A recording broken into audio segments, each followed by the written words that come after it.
Now just from that intro, it's pretty easy to tell that the Redragon Elf Pro is a pretty unique looking keyboard. Not to mention that it's gasket mounted. Kind of.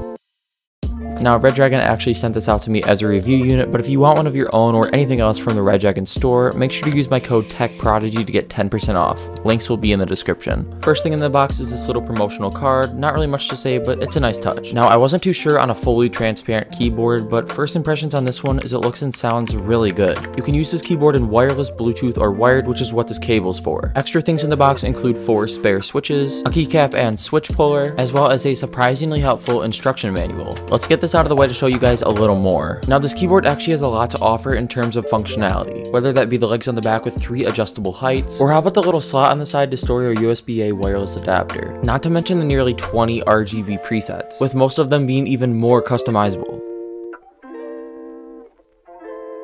But if I had to choose, this one's probably my favorite. Of course though, this is a keyboard, so here's a little sound test.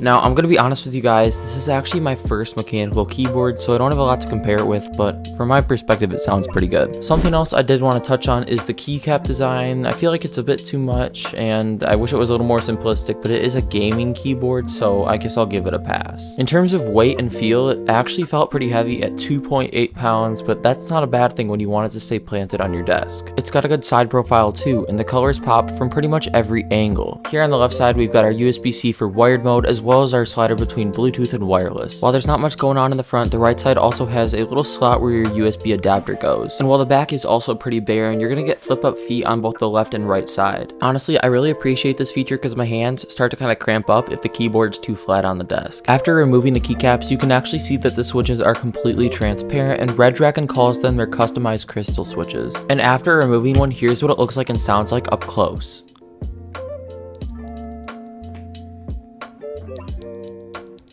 After putting the keycaps back on, there is still one major thing to touch on, and that's actually the software you can use to modify and customize this keyboard in any way you want. Now, unfortunately, I can't download it and show you guys because it actually only works on PC, and as you guys know, I have a Mac. As you guys can see, I actually tried to click on it up here, but nothing really happened. It actually ended up opening Parallels, which I installed previously. Now, I'm going to be transparent with you guys here. The unit that you actually see in this video is not the first one I received. The first one I got was working great for the first couple days, and then all of a sudden, the lights just didn't turn on. I tried fixing it a little bit for the first couple days, but eventually I just contacted them and they sent me out a new unit right away. Honestly, my best guess is that this is a pretty rare occurrence, but they were very nice about it. They sent me out a new unit right away, but I just felt like this is something you guys needed to know about. Honestly, I feel like it's a pretty decent keyboard for that $90 price tag, and while the transparent design isn't really for everyone, it's certainly going to get your attention. And as I said earlier in the video, if you're looking to purchase this or any other items from the Redragon store, make sure to use my code TechProdigy to get 10% off, and all links will be in the description. In the past week or two of using this keyboard, I've actually really enjoyed it. Going from something like Apple's Magic Keyboard to this was a big jump, but not a bad one. And honestly, this is probably the keyboard I'll use going forward, unless Redragon or someone else sends me another one, of course. Now, despite what happened to the first keyboard I got, I'm gonna give this keyboard an 8 out of 10, only because I actually really like the way it looks a lot more than I thought I would. But of course, if you guys enjoyed today's video, please make sure to like, subscribe, and most importantly, comment. Give me your feedback and your input. I really do appreciate it. And I will see you guys in the next one.